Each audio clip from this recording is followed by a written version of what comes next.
A week ago, Ben Felder, we sat at this very set talking about a potential teacher strike. A week later, it's time to hear and see what we've learned. I'm Dave Morris alongside Ben Felder here in the Oklahoman's video studio. The proposed teacher strike across the state, that date is still April 2nd, which is roughly 3 weeks away, maybe less than 3 weeks away. What have we learned at this point, a week later? Yeah, so there's been a lot of movement, and on one hand, not much movement. So last Thursday, the Oklahoma Education Association, the state's largest teacher union, set their demands for around $813 million in additional funding. That includes a $10,000 teacher pay raise, a $5,000 pay raise for school support personnel, pay raises for state employees, healthcare funding, school funding.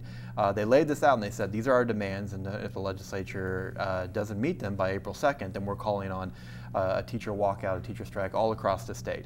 Since then, we haven't really seen much reaction from the legislature. We can talk about that in a minute. What we have seen is a lot of schools kind of scrambling to figure out what are they going to do come April 2nd. We've seen dozens of schools across the state. Their school boards have approved some form of a resolution either saying we support the teachers if they walk out, we're going to make arrangements to close schools. Some have provided a lot of details about what that closure will look like.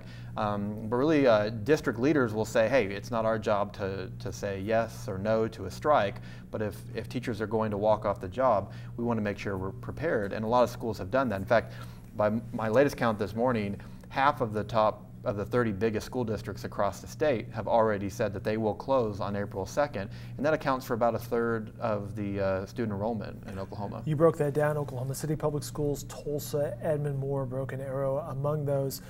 Dive into that a little bit deeper. What are you hearing from them?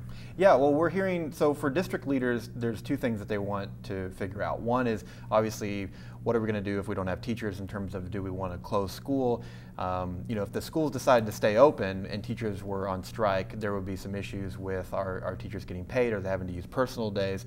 If schools close, it's kind of like a snow day. So they'd be calling that, teachers aren't expected to show up, and they want to just get ahead of it, so they're not making that decision on April 2nd. A lot of schools have conducted polls and surveys amongst their staff to say, hey, who's going to be here, who's not. A lot of schools have said, hey, the majority of our teachers say that they'll be off the job. The second thing they're concerned about, and not necessarily in this order, is students. Especially a lot of these... I'm sure parents are too. As well, yeah. What are we going to do with... schools, all types of school systems, especially Oklahoma City and Tulsa, in addition to institutions of learning, there are also access to a free or reduced price meal, which is very important.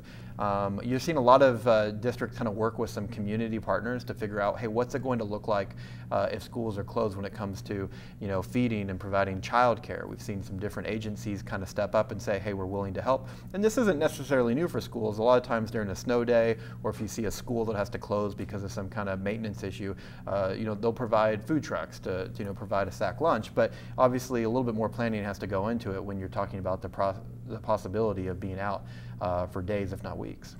This is a story you're working on for upcoming editions of the Oklahoman, a closer look at the strike demands and the elements not necessarily directly related to schools. Yeah, what's interesting is over half of the funding requests from the OEA aren't directly related to schools. That includes a pay raise for state employees, which the state employees last Saturday, their association voted to join in on the strike.